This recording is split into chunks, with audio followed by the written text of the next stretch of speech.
নমস্কার, মতামত অনুষ্ঠানে আপনাদের সবাইকে স্বাগত। আমি সঙ্গে অভিজিৎ। আজ আমার এই মতামত অনুষ্ঠানে আমি যাকে আমন্ত্রণ জানিয়েছি তিনি হলেন কাছাড় জেলা বিজেপির বর্তমানের সহসভাপতি এবং শিলচর বিধানসভা আসনে বিজেপির অন্যতম প্রার্থী প্রত্যাশী অভ্রজিৎ চক্রবর্তী, যাকে আমরা ঝলক চক্রবর্তী হিসেবে চিনি। ঝলকবাবু, আপনাকে স্বাগত জানাচ্ছি আমার এই অনুষ্ঠানে। যদিও ঝলকবাবুর তেমন কোনো পরিচয় করিয়ে দেওয়ার আমি মনে করি না কোনো প্রয়োজনীয়তা রয়েছে, তারপরও পরিচয় করাতে হবে। তার রাজনৈতিক যাত্রার পরিচয়। এমনিতে ঝলক চক্রবর্তীকে সবাই চেনেন, কোন জায়গায় থাকেন, কি করেন না করেন সব কিছু আপনারা জানেন, কিন্তু তার রাজনৈতিক যাত্রাটাকে পরিচয় করা হচ্ছে। তবে রাজনৈতিক যাত্রার আগে তিনি 1985 সালে রাষ্ট্রীয় স্বয়ংসেবক সংঘের যোগ দিয়েছিলেন। সেই রাষ্ট্রীয় স্বয়ংসেবক সংঘ করতে করতে করতে করতে 1996 সালে তিনি একজন বিজেপির সাধারণ কর্মী হিসাবে তার কাজ শুরু করেন। যদিও সেই সময় বিজেপি একটা কঠিন পরিস্থিতির মধ্যে ছিল। আজকে যেভাবে আজকের যে বিজেপি, সেই বিজেপি তখনের ছিল না। এইভাবে করতে করতে তিনি 2005 সালে যুব মোর্চার টাউন কমিটি যেটা রয়েছে, অর্থাৎ শহর কমিটি যেটা, সেটার সম্পাদকের দায়িত্ব পেয়েছিলেন। তার পরবর্তীতে 2008 সালে জেলা যুব মোর্চার সম্পাদকের দায়িত্ব পেয়েছিলেন। তার পরবর্তীতে 2009 থেকে 2019 একটা দীর্ঘ সময়, প্রায় 10 বছর জেলা বিজেপির যে টাউন কমিটি যেটা রয়েছে সেটার জেনারেল সেক্রেটারি হিসাবে তিনি কাজ করেছেন। তারপর 2021 সালে তিনি জেলা বিজেপির অর্থাৎ কাছাড় জেলা বিজেপির সাধারণ সম্পাদকের দায়িত্ব তাকে দেওয়া হয়েছিল। আর বর্তমানে 2025 সালে তিনি কাছাড় জেলা বিজেপির সহসভাপতির দায়িত্বে রয়েছে। অর্থাৎ আমরা যদি তার বিজেপির যে জার্নিটা যদি আমরা দেখি, সেটা 1996 সাল থেকে আমাদেরকে কাউন্ট করতে হবে। অর্থাৎ 1996 সাল থেকে এই লোকটা একটি দলের সঙ্গে তার রাজনৈতিক সম্পর্ক রেখে ওই দলের হয়ে কাজ করে গেছে। কোনো দল বদল বা এইসব কিছুই ছিল না। একটা কথা, বিজেপির যখন ভালো দিন ছিল না, মুষ্টিমে কিছু লোক নিয়ে বিজেপি চলতো, সেই সময় কিন্তু তারা সেই বিজেপির পতাকা বহন করে গিয়েছিলেন। যখন কংগ্রেসের প্রচন্ড ক্ষমতা কেন্দ্রে রাজ্যে মিলে, সে সময় কিন্তু তারা বিজেপির সঙ্গ ছাড়েনি। বিজেপির সৈনিক হিসাবে তারা কাজ করে গেছেন। অনেক ঘাত প্রতিঘাতের মধ্যে দিয়ে তারা কাজ করে গেছে। এখন যদিও বিজেপি আজ ক্ষমতায় রয়েছে কেন্দ্র এবং রাজ্যে, নিঃসন্দেহে তাদের মানসিকভাবে তাদের আলাদা শক্তির সঞ্চার হয়েছে যে দল ক্ষমতায় আছে।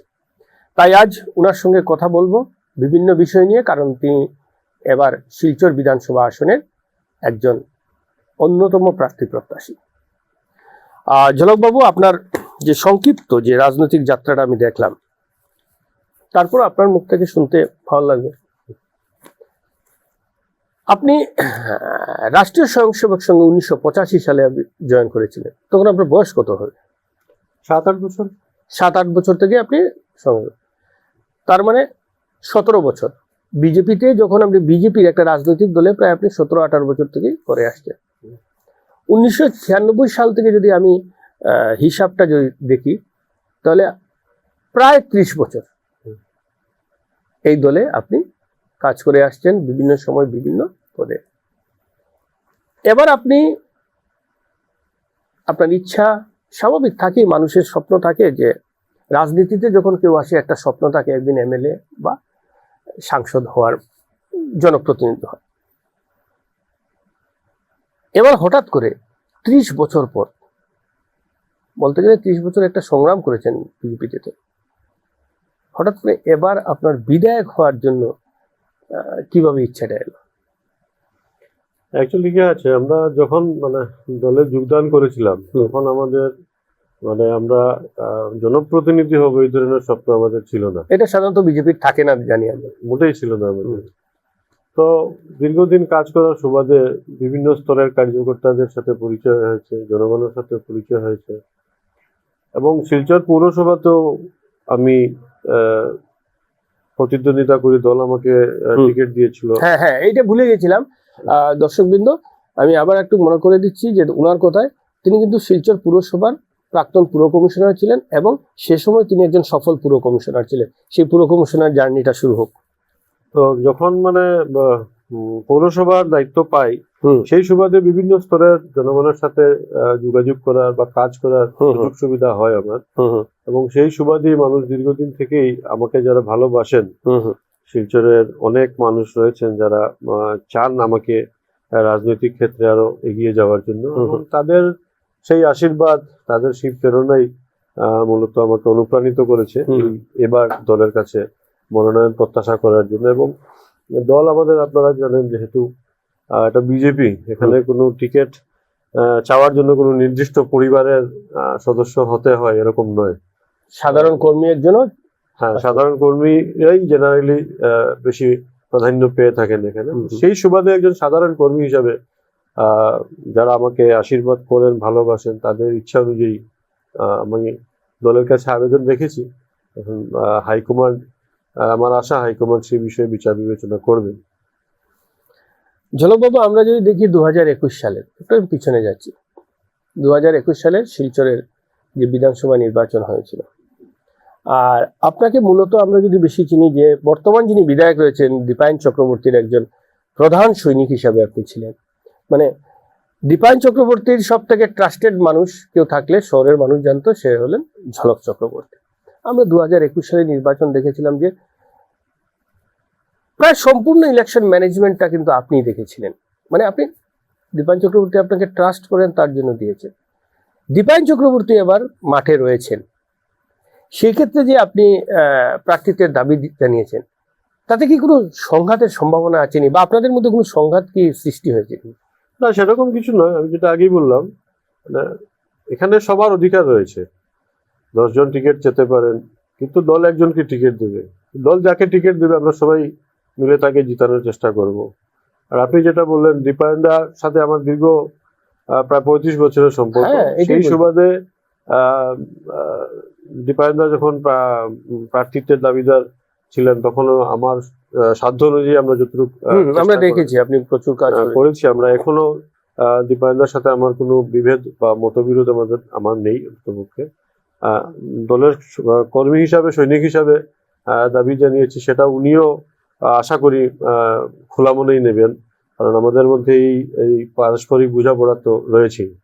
এবং সেই সুবাদেই আমরা একজন আরেকজনের সাথে কাজ করছি দীর্ঘদিন থেকে। এবং শুধু দীপায়নদা নয়, আজকে দলের যারা দায়িত্বে রয়েছেন সবার সাথেই আমি দীর্ঘদিন থেকেই কাজ করে আসছি। তো সেই সুবাদে আশা করছি এরকম কোনো মনোমালিন্য বা মতভেদ হবে বলে আমার মনে হয় না। মানে যদি ধরুন আপনি প্রার্থিত্ব পেলেন না, দীপায়নবাবু প্রার্থিত পেলেন, সে জায়গায় কোনো সংঘাতের, বা আপনি পেয়েছেন দীপায়নবাবু পাননি, কোনো সংঘাতের আশঙ্কা থাকতে পারে? মনে হয় না আমার সেরকম কিছু। দল যাকে টিকিট দেবে আমরা তার হয়েই কাজ করবো। যদি আমাকে দল টিকিট দেয়, তাহলে আমি নিশ্চয়ই দীপায়নদার কাছে আশীর্বাদ চাইব। আর যদি দল যদি আমাকে টিকিট নাও দেয়, যাকে টিকিট দেবে দল, তাকেই আমরা জেতানোর জন্য চেষ্টা করব। এটাই আমাদের সংস্কার, আমাদের শেখানো হয়েছে দলের সৈনিক হিসাবে। আমরা সেই কাজ করে যাবো। আমাদের হাইকমান্ডের উপরে আমাদের ভরসা রয়েছে, ওনারা যাকেই দেবেন সব দিক বিচার বিবেচনা করে দেবেন। এবং আমার আশা, সব দিক বিচার বিবেচনা যখন করবেন, তখন আমারও সেই দাবিটা আরো জোরদার হবে। না, আমরা দেখেছি আপনি বলেছেন যে দল আপনাদেরকে যে শিক্ষা দিয়েছে সেই শিক্ষা মেনেই আপনারা চলেন, এবং আমরা দেখি সেটা অবশ্যই। কিন্তু 21-এ তো এটাও আমরা দেখেছি, যখন দিলীপ পাল টিকিট পেলেন না, তিনি নির্দল হয়ে হেলিকপ্টার নিয়ে মাঠে নামলেন। তো সেই জায়গায় তো দেখা গেল যে এই যে দলের শিক্ষাটার যে কথাটা বলছেন, সেটা সেই সময় তো আমরা দেখলাম না। কিছুটা হলো, কিছু কিছু সময় কি হয়, ব্যক্তির কোনো সময় এই ধরনের হয়, সিদ্ধান্ত অনেক সময় ভুল হয়ে যায়। এবং তখন সেই সময় যে সিদ্ধান্ত উনি নিয়েছিলেন সেটা যে সঠিক ছিল না, উনি পরবর্তীকালে সেটা অনুধাবন করেছেন এবং আবার দলে এসে যোগদান করেছেন। তো দলে এসে আবার যোগদান করার ফলে এটাই প্রমাণিত হয় যে উনার তখন যে সিদ্ধান্ত ছিল সেটা হয়তো সঠিক ছিল না। উনি হয়তো পরবর্তীকালে বুঝেছেন এই ব্যাপারটা, এবং হয়তো তখন রাগের মাথায় অনেকেই হয়, ইলেকশনের সময় রাগ, সেন্টিমেন্ট, দুঃখ থেকে অনেক সিদ্ধান্ত মানুষ ভুল নিয়ে থাকে। অনেক রাজনৈতিক দলে আমরা দেখি এগুলো। কিন্তু দলের সংস্কার মেনে আমরা যারা দীর্ঘদিন থেকে দলের সাথে জড়িত আছি, আমরা দলের সংস্কারের বাইরে আমরা যাবো না। অন্ততপক্ষে ব্যক্তিগতভাবে আমার এই মানসিকতা রয়েছে। অন্যরা কি করবেন সেটা আমার জানা নেই। না, এটা আপনার এবার আপনারা যেহেতু 10 জন প্রার্থী প্রত্যাশী, পাবেন একজন টিকিট, 21-এর কোনো এই ধরনের আবার আমরা হেলিকপ্টার বা নৌকা দেখতে পাবো না? আমার ক্ষেত্রে তো পাবেন না, সেটা বলতে পারি। বাকিদের কথা তো এই মুহূর্তে বলা সম্ভব না আমার পক্ষে, তবে আশা রাখছি এরকম হবে না। আশা রাখছি এরকম হবে না, কারণ মাননীয় মুখ্যমন্ত্রী ডক্টর হিমন্ত বিশ্ব শর্মার নেতৃত্বে আসামের যে কাজ চলছে উন্নয়নমূলক, আর আজকে আপনারা দেখুন সবাই যেভাবে আসামকে উনি এগিয়ে নিয়ে যাওয়ার চেষ্টা করছেন, সেই ক্ষেত্রে দলের প্রার্থীর বিরুদ্ধে গিয়ে কেউ বিরোধিতা করবেন এরকম আমার মনে হয় না।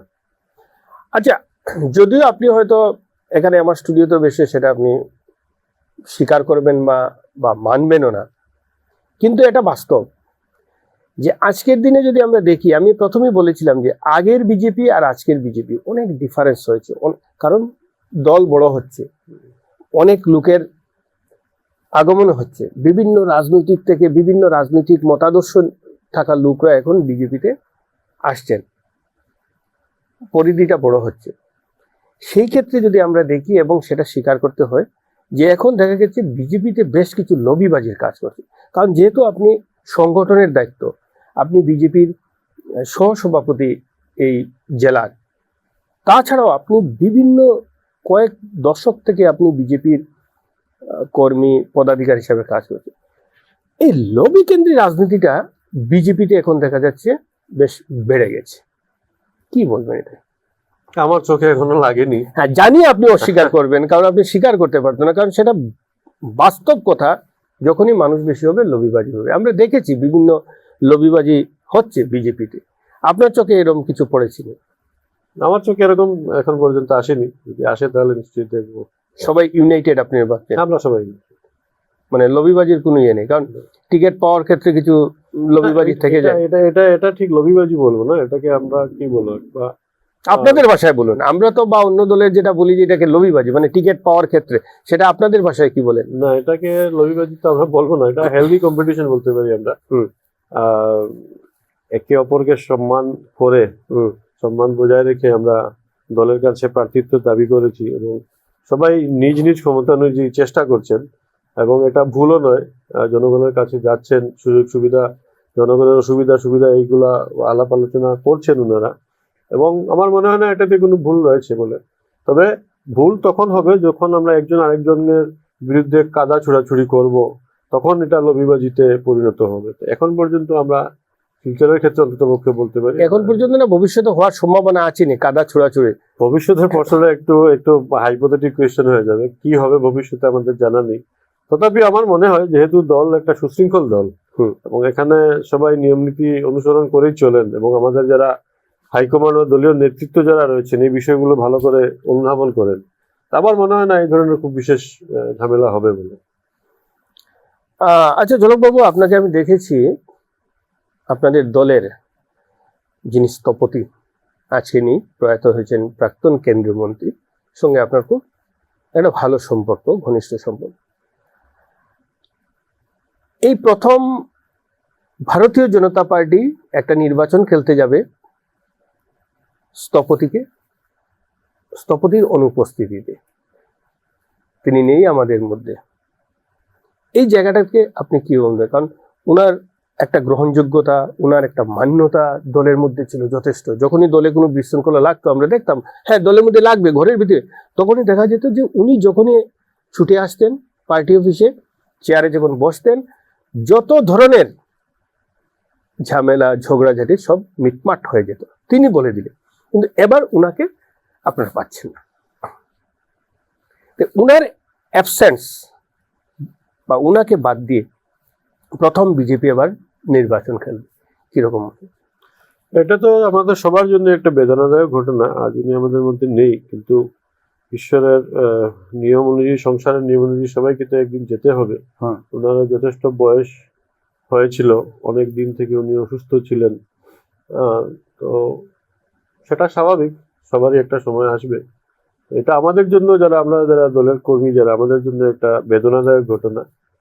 এই প্রথম নির্বাচনে আমরা ওনাকে পাচ্ছি না। তো নির্বাচনের সময় যখন সুবিধা অসুবিধা হতো, উনি সেই গার্জিয়ানশিপ নিতেন, এবং আপনি যেটা বলেছেন সেটা ঠিকই। অফিসে এসে যখন বসতেন এই সমস্যাগুলো নিয়ে আলোচনা হতো, এবং তারপর উনি যেটা বলতেন সেটাই প্রায় সমাধান সূত্র হতো। সমাধান সূত্র হতো। তো সেই কারণ অনুযায়ী একজন অভিভাবক হিসাবে উনি সেই সমাধান সূত্রটা আমাদেরকে দিয়ে দিতেন। তো যাই হোক, এবার উনি নেই, সেটা তো আমরা মিস করব ওনাকে। তথাপি ওনার আদর্শ মেনে আমরা চেষ্টা করব যাতে এই সমস্যাগুলো যাতে না হয়, মানে যাতে ওনারই আশীর্বাদ অনুসরণ করে আপনারা হ্যাঁ। চলবেন। তাহলে এবার নিতে হচ্ছে একটা বাণিজ্যিক বিরতি। ফিরে আসছি বিরতির পর, সঙ্গে থাকুন। আপনার হাসিকে আরও উজ্জ্বল এবং সুন্দর করতে বরাক উপত্যকায় এখন সবচেয়ে উন্নত dental care SR dental studio. আমরা নিয়ে এসেছি সম্পূর্ণ ডিজিটাল ডেন্টাল ইকোসিস্টেম। আমাদের পরিষেবা একাধারে অ্যাডভান্সড, অ্যাকিউরেটেড এবং অ্যাসিওর্ড। আর আপনার জন্য রয়েছে একটি বিশেষ সুযোগ। আমাদের স্টুডিওতে দাঁতের চেক আপ করানো যাবে সম্পূর্ণ বিনামূল্যে। আপনাদের অনুরোধে আগামী 28 ফেব্রুয়ারি পর্যন্ত এই সময়সীমা বাড়ানো হয়েছে। তাই আর দেরি না করেই আজই চলে আসুন। আমাদের ঠিকানা শিলচর আঙ্গিরখাড়ি পয়েন্ট, SR মেট্রোর উপরতলায়। বিস্তারিত জানতে ফোন করুন 8638246619 এই নম্বরে। SR ডেন্টাল স্টুডিও, আধুনিক হাসির নয়া ঠিকানা। ফিরে এলাম বিরতির পর। আচ্ছা, আপনি যখন পুর কমিশনার ছিলেন শিলচর শহরে, সে সময় একটা প্রচন্ড বিতর্কের মুখে আপনি এবং আরো একজন পুর কমিশনার পড়েছিলেন। আশা করি সেটা মনে থাকবে। গান্ধীভোগ ভাগ ইস্যু নিয়ে, যে সবুজায়নকে আপনারা নষ্ট করে কংক্রিটের শহর করতে চেয়েছিলেন, সেই বিতর্কটা কেন সৃষ্টি হলো? কেন আপনারা গান্ধী ভবনকে, সবুজায়নকে ভেঙে একটা কংক্রিটের দিকে যেতে চেয়েছিলেন? এটা অ্যাকচুয়ালি কিছু না, এটা একটা ভুল বোঝাবুঝির ব্যাপার ছিল। এটা প্রস্তাব যখন পৌরসভায় এসেছিল এবং পৌরসভায় সেটা নিয়ে দীর্ঘ আলোচনা হয়, বোর্ড মিটিং হয়, সেই বোর্ড মিটিংয়ে সিদ্ধান্ত হয় এবং সেই সিদ্ধান্তের সময় কংগ্রেসের যারা পুর কমিশনার ছিলেন, নির্দলের যারা পুর কমিশনার ছিলেন, তারাও সহমত পোষণ করেছিলেন যে এখানে একটা আধুনিক পার্ক হওয়া উচিত এবং সেই রেজলিউশনে সবাই স্বাক্ষরও করেছিলেন। কিন্তু পরবর্তীকালে সেই যেটা হয় রাজনীতি ক্ষেত্রে হয়, পার্লামেন্টে ওনারা এক কথা বলেন, বাইরে এসে মিডিয়াতে আরেক কথা বলেন, সেই ধরনের ঘটনা রিপিট হয়েছিল। এবং পরবর্তীকালে আমরা যেটা দেখলাম যে এটাকে একটা রাজনীতির কেন্দ্র হিসেবে না, এখানে তো বলা হয়েছিল। শহরের সাংস্কৃতিক মনস্ক লোকরাও কিন্তু বিরোধিতা করে মাঠে যেটা বললাম আমি, এটা তো বিরোধিতার কারণ হলো এটা ভুল বুঝাবুঝি। জিনিসটা প্লেসমেন্টটা হয়েছিল এরকম ভাবে যে এখানে সব ধ্বংস হয়ে যাবে, এখানে সব নষ্ট হয়ে যাবে, নষ্ট হয়ে এখানে শুধু বিল্ডিং তৈরি হবে। এই কনসেপ্টটা, ভুল কনসেপ্টটা বোঝানোর জন্যই একটা কি বলবো, এটা রং মেসেজ গিয়েছিল, যার জন্য কিছু মানুষ কনফিউজ হয়েছিলেন এবং কিছু মানুষ ইচ্ছাকৃতভাবে এই রং মেসেজটা দিয়েছিলেন যাতে রাজনীতি হয় এটা নিয়ে, এবং সেই রাজনীতিতে যাতে নিজেদের রুটি তারা শিখতে পারেন, সেই চেষ্টাই ছিল। কিছু মানুষ বিরোধিতা করেছেন বুঝে, কিছু মানুষ না বুঝে, আর কিছু মানুষ ভুল বুঝে। এই 3 প্রকারের বিরোধিতা হয়েছিল তখন। পরবর্তীকালে আমরা সবাই জানি সেটা যেহেতু এখন অন্য বিষয়ে অতীত হয়ে গেছে এবং বিষয়টা কোর্টে চলে গেছে, সেখন এই বিষয়টা নিয়ে আর এখন আজকের দিনে কি অবস্থানে আছে এই জায়গাটা? এটা একদম ফাইল কি ক্লোজ হয়ে গেছে? এটা কোর্টে চলে গেছে। আমি তো এখন যেহেতু বোর্ড নেই, পৌরসভা নেই, সেই হিসাবে লাস্ট স্ট্যাটাসটা আমার ঠিক জানা নেই, কিন্তু আমি যতটুকু জানি যেটা কোর্টে, হাইকোর্টের বিচারাধীন ছিল। মানে ফাইল ক্লোজ হয়নি এখনো? এটা হয়নি, মানে বিচারাধীন আছে এখন। আদালত সিদ্ধান্ত দেবে কি হবে না। হ্যাঁ, আদালতের সিদ্ধান্তের উপর নির্ভর করে। এটার সম্ভাবনাও আছে, আবার নাও আছে, দুটোর মধ্যে থাকবে। যাক, এই প্রসঙ্গটা, কারণ আপনাকে যখন আমি এনেছি, আমি যদি এই প্রশ্নটা না করি, দর্শক যারা আছেন তারা আমাকে প্রশ্ন করবেন এই প্রশ্নটা কেন ঝলকবাবুকে আপনি করলেন না। কারণ এই সময় আমরা দেখেছি মানে একটা মহা বিতর্কের সৃষ্টি হয়েছিল গোটা শহর নিয়ে। যাই হোক, এটা তো মূল বিষয় ছিল যে এখানে গান্ধীবাগের যে প্রস্তাবটা এসেছিল অ্যামিউজমেন্ট পার্কের, সেটাতে 7.5% টোটাল ল্যান্ডের 7.5%-এ সেখানে বিল্ডিং হবে, মানে টোটাল ল্যান্ডের, আর 92.5% সেখানে ভ্যাকেন্ট থাকবে, মানে খোলা থাকবে। এই ধরনের প্রস্তাবটা ছিল, কিন্তু বোঝানো হয়েছে যে 92% বিল্ডিং হয়ে যাবে আর 7% মানে এটা থাকবে, এরকম বোঝানো হয়েছিল। মানে একটা ভুল বুঝিয়ে একটা রাজনীতির পরিমণ্ডল সৃষ্টি করা হয়েছিল বলে আপনি। যে জিনিসটা আজকে এয়ারপোর্টের ক্ষেত্রে হয়েছে, আপনারা সবাই দেখেছেন, এখানে যখন এয়ারপোর্টের প্রস্তাব এসছে, এখানে সাধারণ মানুষদেরকে, সেখানে শ্রমিক শ্রেণীর মানুষকে ভুল বোঝানো হয়েছিল। মানে যারা গান্ধীবাগ নিয়ে বিরোধিতা করেছেন তারাই কিন্তু আবার সেই এয়ারপোর্ট নিয়ে বিরোধিতা করেছে, সেই একই মানুষ, সেই 3-4 জন মানুষ, মানে একই টিম। তার মানে এটাই বোঝা যায় যে তারা উন্নয়ন চাননি, এই জন্য এইগুলা বিরোধিতা করেছেন। এয়ারপোর্টের ক্ষেত্রেও সেম হয়েছে, এখানে আপনারা সবাই জানেন সেই ইতিহাস। কিন্তু বিমানবন্দরে তো আপনারা যে চিন্তা ভাবনা দিয়ে শিলচরে গ্রিনফিল্ড এয়ারপোর্ট করার আপনারা যে চিন্তা ভাবনা দিয়েছিলেন আপনাদের দল, সে সময় প্রাক্তন সাংসদ, হ্যাঁ, কিন্তু আজও তো সেই বিমানবন্দর বিষবাহ জ্বলে রয়েছে। না, এটা তো অনেক দূর এগিয়ে গেছে এখন।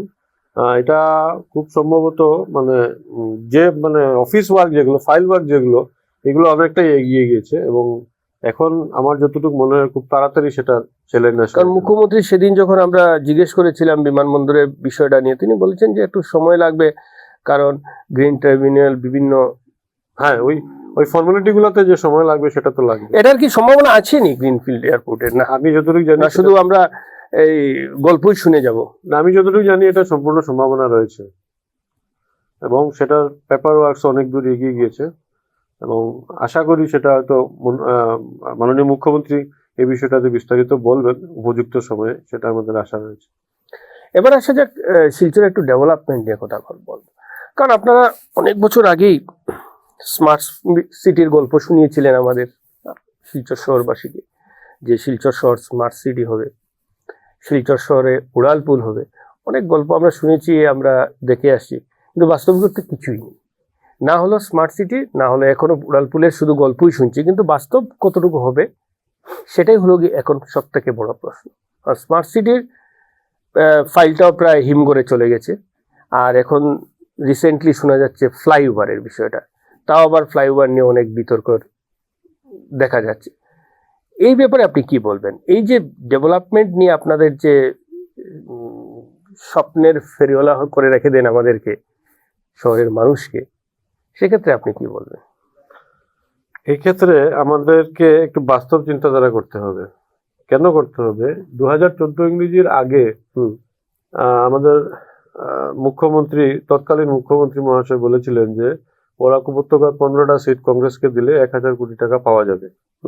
পরবর্তীকালে আপনারাই যখন সাংবাদিক হিসেবে ওনাকে প্রশ্ন করলেন যে কোথায় 1000 কোটি টাকা, তখন উনি বলেছিলেন যে বরাক উপত্যকার মাটি ভালো নয়, এই জন্য এখানে টাকা দিয়ে লাভ নেই, কাজ হবে না। আজকে যদি আপনি দেখেন, বরাক উপত্যকাতে অলরেডি প্রায় 26,000 কোটি টাকার ইনফ্রাস্ট্রাকচার ডেভেলপমেন্টের কাজ চলছে। 26,000 কোটি টাকা। আর এখন যে মাননীয় প্রধানমন্ত্রী আসবেন আগামী 14 তারিখ, সেখানে যেটা উনি শিলান্যাস করবেন এক্সপ্রেস হাইওয়ে, সেটাতে আরো প্রায় 23,000-24,000 কোটি টাকার শিলান্যাস হবে। একটা সময় ছিল এখন আমরা 1000 কোটি টাকা পাওয়ার জন্য অপেক্ষা করতে হতো, আর এখন আমরা না চাইতেই আমরা সব পেয়ে যাচ্ছি। আজকে 50,000 কোটি টাকার ইনফ্রাস্ট্রাকচার ডেভেলপমেন্টের কাজ যখন শেষ হবে বরাক উপত্যকায়, তখন আমার মনে হয় এই প্রশ্নগুলো আর আসবে না। এটাও ঠিক, আপনারা যেটা সাংবাদিক হিসেবে আপনারা প্রশ্ন করবেন, এটাই স্বাভাবিক। গণতন্ত্রের চতুর্থ স্তম্ভ হিসেবে এটা আপনাদের দায়িত্ব। আমরা আপ্রাণ চেষ্টা করি যে প্রতিশ্রুতিগুলো দেওয়া হয়, বিশেষ করে আমাদের মাননীয় মুখ্যমন্ত্রী এবং প্রধানমন্ত্রী যে প্রতিশ্রুতিগুলো দেন সেটা তো পালন করেনি, উপরন্তু তার থেকে অনেক বেশি কাজ করার চেষ্টা করেন। আপনারা 2015 ইংরেজিতে যখন পৌর নির্বাচন হয়, তখন আমাদের প্রতিশ্রুতি ছিল আমরা ফ্লাইওভার বানাবো, উড়ালপুল বানাবো আমরা, এবং সেটা লিখিত প্রতিশ্রুতি ছিল। 10 বছর হয়ে গেছে। স্মার্ট সিটির ব্যাপারে আমরা বলেছিলাম, যেহেতু কেন্দ্রীয় সরকার ঘোষণা করেছিল, জাস্ট 2014 ইংরেজিতেই সেটা শেষের দিকে ঘোষণা হয়েছিল, তো আমরা বলেছিলাম যে শিলচর শহরে যদি বিজেপি বোর্ড আসে তাহলে আমরা স্মার্ট সিটির বিষয়ে আমরা চেষ্টা করব। বোর্ড এসেছে, স্মার্ট সিটি হয়নি। বোর্ড এসেছে এবং স্মার্ট সিটির জন্য শিলচর পৌরসভা যে প্রচেষ্টা করেছে সেটা হয়তো আপনাদের জানা নেই, বা আমরা হয়তো আপনাদেরকে জানাতে পারি। স্মার্ট সিটির জন্য কেন্দ্রীয় সরকার কিছু নীতি নির্ধারণ করে দিয়েছিল। কি ছিল সেই নীতি? যে আপনার ডিজিটাল পেমেন্ট সিস্টেম আপনার পৌরসভায় থাকতে হবে, আপনার এলইডি লাইটের ব্যবস্থা আপনার শহরে থাকতে লাগবে, ডোর টু ডোর গার্বেজ কালেকশনের ব্যবস্থা আপনার থাকতে লাগবে।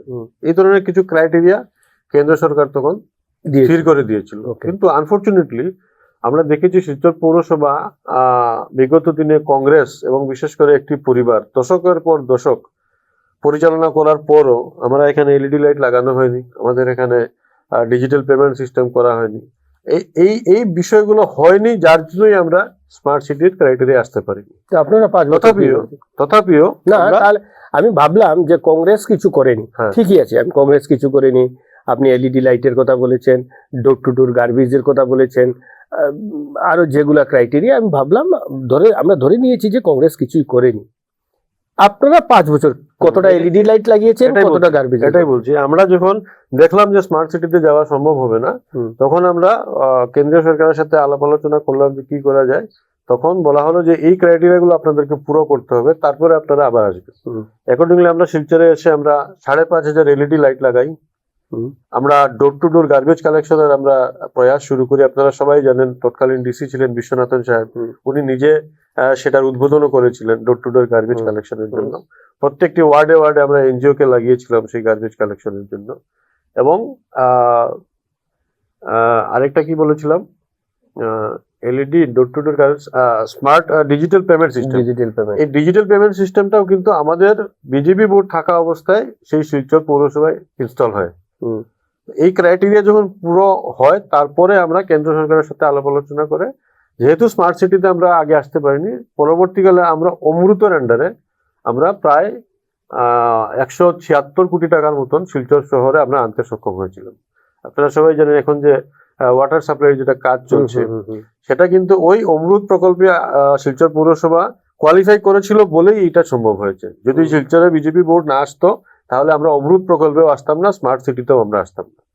তো বিজেপি আসার জন্য শিলচর শহর অমৃত প্রকল্পে স্থান পেয়েছে, এবং যার জন্য আজকে 176 কোটি টাকার এখানে ওয়াটার সাপ্লাই ট্রিটমেন্টের কাজ হয়েছে। শিলচর গান্ধীবাগে আপনারা 3 কোটি টাকার সেই রিনোভেশনের কাজ হয়েছে। আপনারা এখন গান্ধীবাগে গিয়ে দেখবেন আগের পরিস্থিতি কি আর এখনের পরিস্থিতি কি। এই কাজগুলো হয়েছে বিজেপি বোর্ড আসার জন্য, এবং আমরা আশাবাদী আগামীতে আরো অনেক কাজ এখানে হবে। ফ্লাইওভারের কথা আপনারা বলেছিলেন, সেটা আমাদের প্রতিশ্রুতি ছিল। 2017 ইংরেজিতে আমার মনে আছে, তৎকালীন পিডব্লিউডি মিনিস্টার ছিলেন পরিমল শুক্লবৈদ্য মহাশয়। পরিমল শুক্লবৈদ্যর সাথে উনার গুয়াহাটির চেম্বারে অফিসে আমি, শিলচর পৌরসভার টিম, চেয়ারপারসন ছিলেন তখন নিহারেন্দ্র নারায়ণ ঠাকুর, ভাইস চেয়ারম্যান পার্সন চামেলি পাল, আমরা সবাই মিলে, এবং তৎকালীন দিদিন এমএলএ শিলচর দিলীপ পাল মহাশয়ও সেই সভাতে ছিলেন।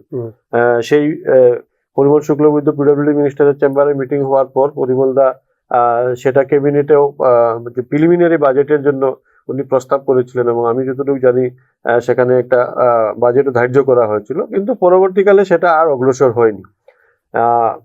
এখন আমরা যখন দেখলাম যে মাননীয় 2021 নির্বাচনের পর যখন আমরা দেখলাম যে মাননীয় মুখ্যমন্ত্রীর বরাক উপত্যকা এবং শিলচর নিয়ে একটা আলাদা ধরনের প্রচেষ্টা রয়েছে, তাই আমাদের যিনি মন্ত্রী রয়েছেন কৌশিক রায় মহাশয় এবং শিলচরের বিধায়ক, আমরা সবাই মিলে মাননীয় মুখ্যমন্ত্রীর কাছে আমরা সেই বিষয়টি নিয়ে যাই, এবং আমরা আজকে দেখছেন আপনারা সবাই সেই ফ্লাইওভার হচ্ছে, তার জন্য বিরোধিতা হচ্ছে।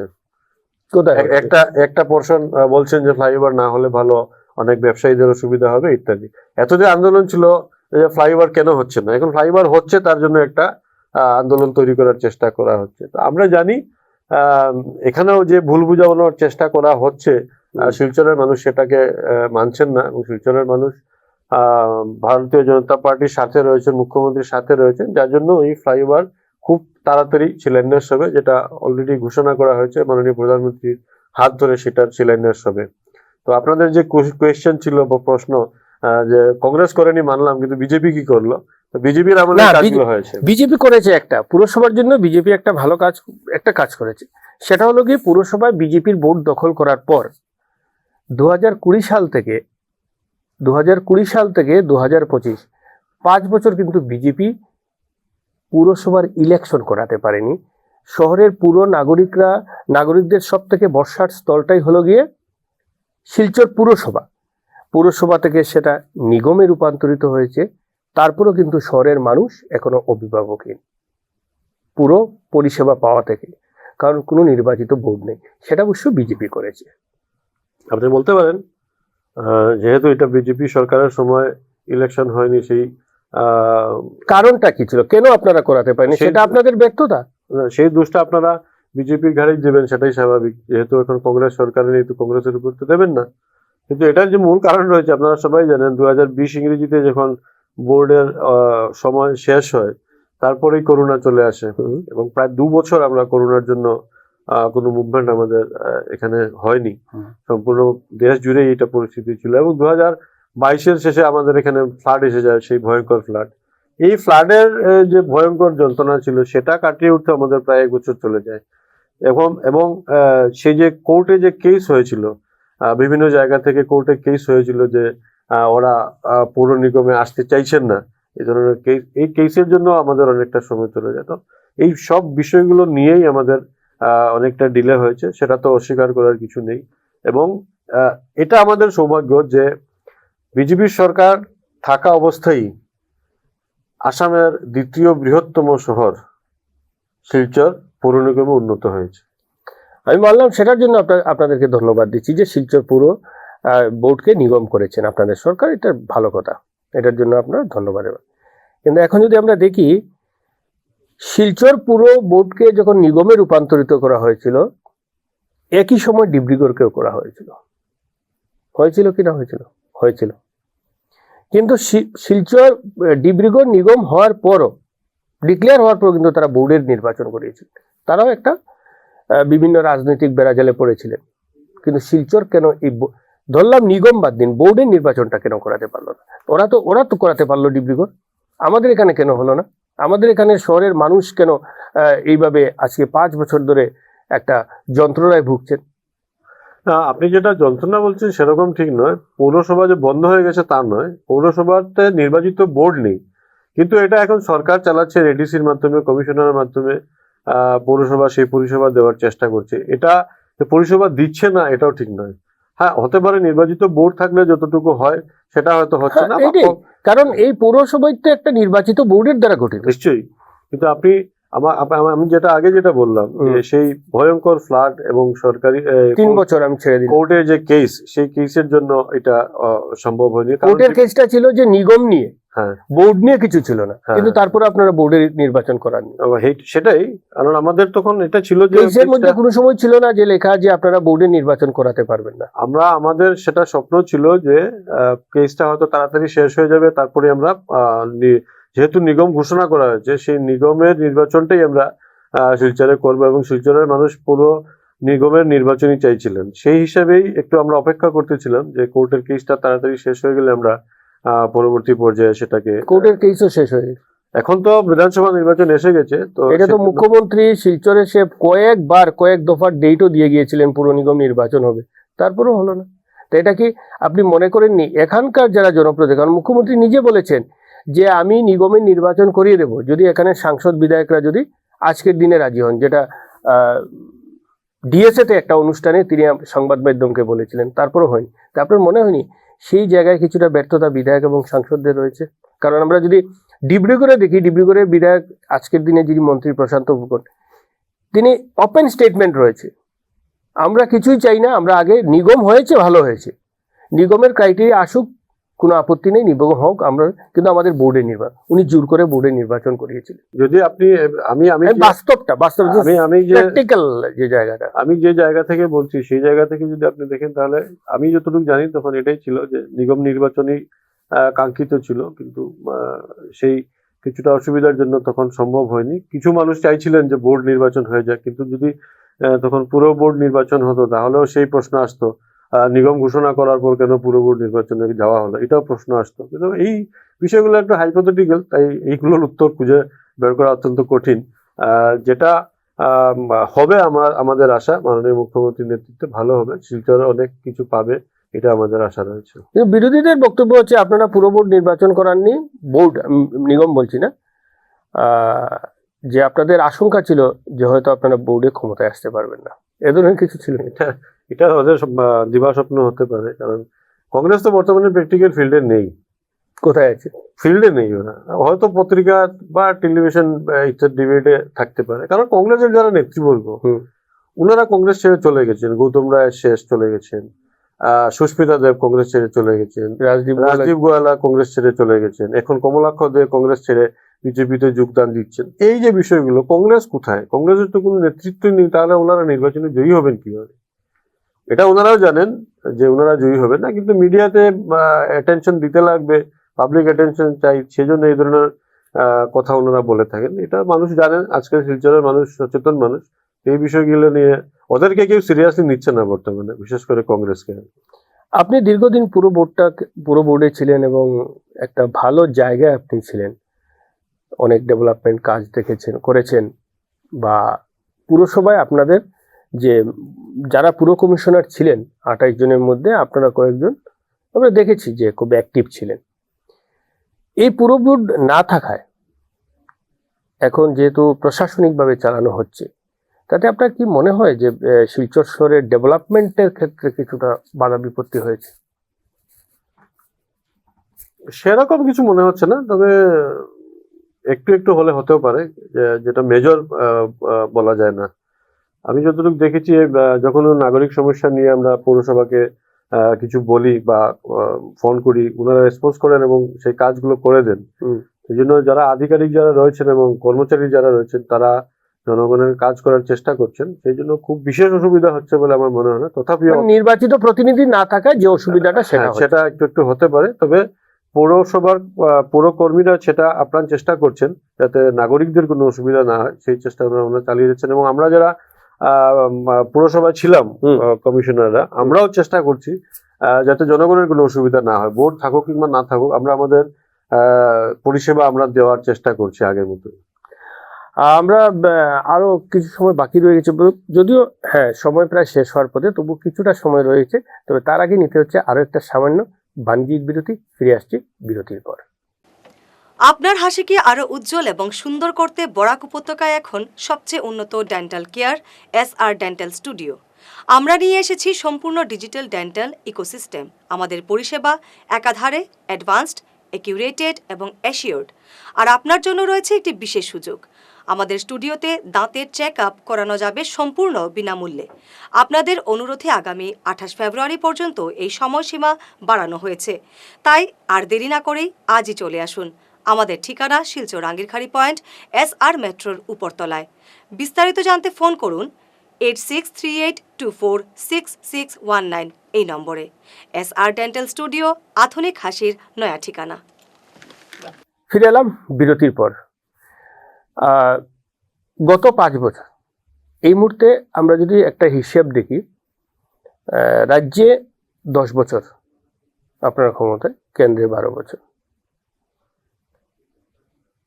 আমি প্রথমে আপনার কাছে জানতে চাইব, বা আপনি একজন দলের বরিষ্ঠ কর্মকর্তা, শিলচর শহরের যে ডেভেলপমেন্ট হয়েছে গত 10 বছরে, 2 জন আপনাদের দলের বিধায়ক ছিলেন, সেই ডেভেলপমেন্টে কি জনগণ কি তাদের আশা প্রত্যাশা পূরণ হয়েছে কি? মানে একটা ভালো ডেভেলপমেন্টের কোন ছবি আপনি দেখছেন কি? যদিও বলতে হবে আপনাকে হ্যাঁ আমি দেখছি, কারণ না হলে আপনি এখান থেকে যাওয়ার পর হয়তো আপনি সকজও খেতে পারেন না। সেরকম কিছু নয়, যেটা হয়েছে সেটা তো বলতেই হবে। শিলচর শহরে বিগত শিলচর পৌর বোর্ডের সময় থেকে যদি আমরা হিসাব করি, এখন পর্যন্ত যদি আমরা হিসাব করি, তাহলে শিলচর পৌর বোর্ড থাকা অবস্থায় আমরা 720টা লেন বাই লেনকে আমরা সম্পূর্ণভাবে পাকা করেছিলাম। এই ধরনের অনেক কাজ হয়েছিল। সব গলিতে আমরা এখন পাইপলাইন আমাদের অমৃতের বসানো শেষ হয়ে গেছে, প্রায় সব ওয়ার্ডে হয়নি, কিছুটা বাকি, সেকেন্ড ফেজে হবে এটা। এবং আমরা দেখেছি এখন যে এই যে 5 বছর গেল, আমরা শিলচর শহরের অনেক ড্রেন যেগুলো দীর্ঘদিন ভাবে জল নিষ্কাশন ব্যর্থ হয়েছিল বা জল নিষ্কাশন হয়নি, যে ড্রেনগুলো, এগুলোর কাজ বিগত দিনে অনেকটাই হয়েছে। তো এই ওভারঅল যদি আমরা দেখি, তাহলে তো বলতেই হবে উন্নয়নের অনেকটাই কাজ হয়েছে এখানে। তথাপিও যেহেতু শিলচর শহর অনেক বড় শহর এবং এখানে পপুলেশন প্রতিদিন বাড়ছে, তো সেই তুলনায় যে নাগরিক পরিষেবা যেটাকে বলি, সেটাকে আমাদেরকে আরো উন্নত করতে হবে এবং আমরা সেই চেষ্টাই করে যাচ্ছি। সরকার বোর্ড না থাকার পরেও অনেক ফান্ড এখানে দিচ্ছেন এবং সেটা সরকার যারা এখানে কমিশনার বা এডিসি যাদেরকে দায়িত্ব দেওয়া হয়েছে, ওদের মাধ্যমে সেইগুলো ডিস্ট্রিবিউশন হচ্ছে এবং সেই কাজ, উন্নয়নের কাজ হচ্ছে এখানে, মানে ডেভেলপমেন্ট হচ্ছে। আমি শিলচর শহরটা দেখলাম, একজন বরাক উপত্যকার একজন সন্তান হিসাবে, কেন্দ্রের 12, রাজ্যের 10 বছরে বরাক উপত্যকায় ডেভেলপমেন্টটা আপনি কি দেখেছেন, বা কতটুকু ডেভেলপমেন্ট হয়েছে? কংগ্রেসকে আপনারা দোষ দেবেন, এটা স্বাভাবিক, একদল কংগ্রেসে সে আপনাদেরকে বলবে আপনারা কি করেছেন, আপনারা বলবেন বিজেপি, কংগ্রেস কি করেছে। সেটা জনগণের মূল ইস্যু নয়। জনগণ চায় ডেভেলপমেন্ট যেই করুন, যে ডেভেলপমেন্ট করবে না ভোটের মাসে তার রেজাল্ট দিয়ে দেবে। জনগণের একটাই রাস্তা, এছাড়া বিকল্প আর কিছু নেই। এই ডেভেলপমেন্টের ক্ষেত্রে লাস্ট 12 ইয়ার্স সেন্ট্রালে আর এদিকে 10 বছরে কতটুকু বরাক উপত্যকায় কি ডেভেলপমেন্ট?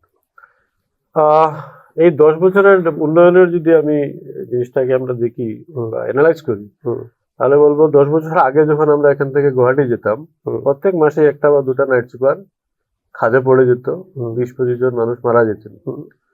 এই 10 বছরের মধ্যে এখন কি আমরা কি 4 ঘন্টায় চলে যেতে পারছি? এখন আপনারা আমার মনে হয় না বলতে পারবেন যে বিগত 10 বছরে এই ধরনের নাইট সুপার অ্যাক্সিডেন্ট হয়েছে আর মানুষ মারা গেছে বলে। সেই অ্যাক্সিডেন্ট স্থলটা কিন্তু আগে আমরা স্টেটে মেঘালয় ছিল। আগে আমরা যেতাম 14 ঘন্টায়, 18 ঘন্টায়, 20 ঘন্টায় আমরা গুয়াহাটি পৌঁছাতাম। এখন আমরা 6-7 ঘন্টা, 8 ঘন্টায় আমরা গুয়াহাটি পৌঁছাতে পারি। এটা বিজেপি সরকার আসার আগে কবে থেকে যাচ্ছে? 8 ঘন্টা 6 ঘন্টার কথা। বিজেপি সরকার আসার আগে এখান থেকে করিমগঞ্জ যেতে 3 ঘন্টা সময় লাগতো। এটা ঠিক আছে। এখান থেকে লক্ষ্মীপুর যেতে 3 ঘন্টা সময় লাগতো। আজকে আপনি এখান থেকে লক্ষ্মীপুর যান, আধা ঘন্টায় পৌঁছে যাবেন। করিমগঞ্জ 1.5 ঘন্টায় পৌঁছে যাবেন। করিমগঞ্জ যাও, আপনি 1.5 ঘন্টায় পৌঁছে যাবেন। এই যে উন্নয়ন, এটা তো আমি বলতে হবে না মানুষকে, মানুষ যারা রোজ যাতায়াত করছেন এটা কেউ অস্বীকার করবে না। উন্নয়ন যেটুকু হবে কেউ, আমি বলছি যে এই যে রাস্তাঘাটের কথাটা আপনি শোনালেন, আমাকে এমপ্লয়মেন্ট জেনারেশন দেখান, আমাকে ইন্ডাস্ট্রিয়াল কিছু, আমরা বিভিন্ন ধরনের কথা শুনেছি, আগের সাংসদরা বলেছেন অমুক হবে, তো লজিস্টিক পার্ক হবে, এই হবে। আমাকে দেখান না কি, মানে এই রাস্তাঘাটের আপনাদের একটা ট্রাম্প কার্ড, এছাড়া আর কি আছে? যে কোনো জায়গার উন্নয়ন হতে হলে তো আগে রাস্তাঘাট তৈরি হতে হবে। আমাদের যে যোগাযোগ ব্যবস্থা ছিল বরাক উপত্যকা, সেটা প্রায় ছিল না বললেই চলে। এখনো বর্ষা এলে চোখের জল ফেলতে হয়, ফ্লাইটের রেট বেড়ে যায়। নিশ্চয়ই বেড়ে যায়, কিন্তু তার বিকল্প ব্যবস্থা আমাদের এই সরকার বিগত 10 বছরে বিকল্প ব্যবস্থা তৈরি করেছে। কিভাবে করেছে? এখন কাটিগড়ার যে ব্রিজ, যেটা প্রায় 70 বছর পুরনো, সেটা যদি ভেঙে যায়, আপনি আর ওই দিকের সাথে যোগাযোগ বিচ্ছিন্ন হয়ে যাবে।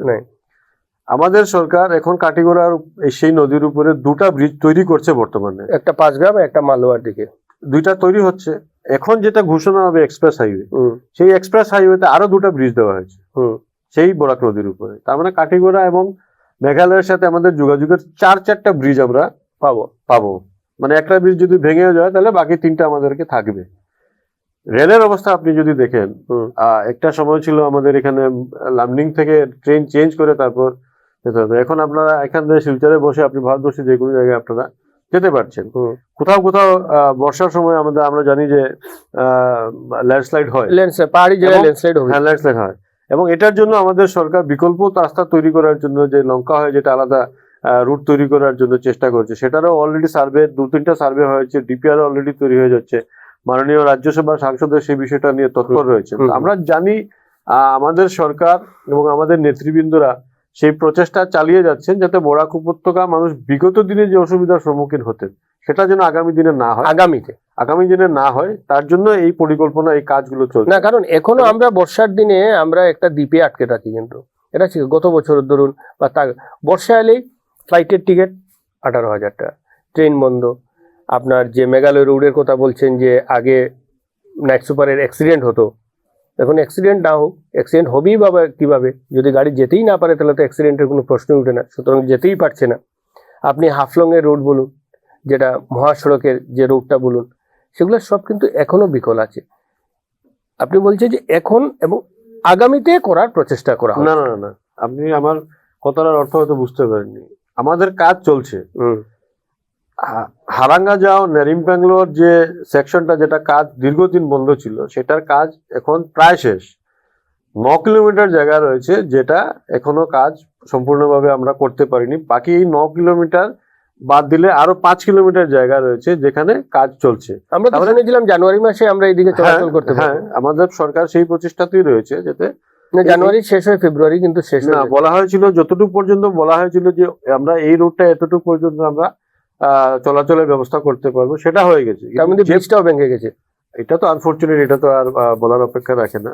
কোনো ব্রিজ বা যখন কনস্ট্রাকশনের কোনো কাজ হয়, তখন এই ধরনের ঘটনা একটা অস্বাভাবিক ঘটনা, এটা তো অ্যাক্সিডেন্ট তো হতেই পারে। কিন্তু আমাদের সরকার বসে নেই, কিন্তু আমাদের সরকার এই কাজটা কমপ্লিট করার জন্য এগিয়ে যাচ্ছে। আমরা হয়তো জানুয়ারিতে বলেছিলাম, হয়নি মার্চে হলে না তো এপ্রিল হবে। এই প্রক্রিয়াতেই চলছে এই কাজটা, এটা যে বন্ধ রয়েছে এরকম নয়।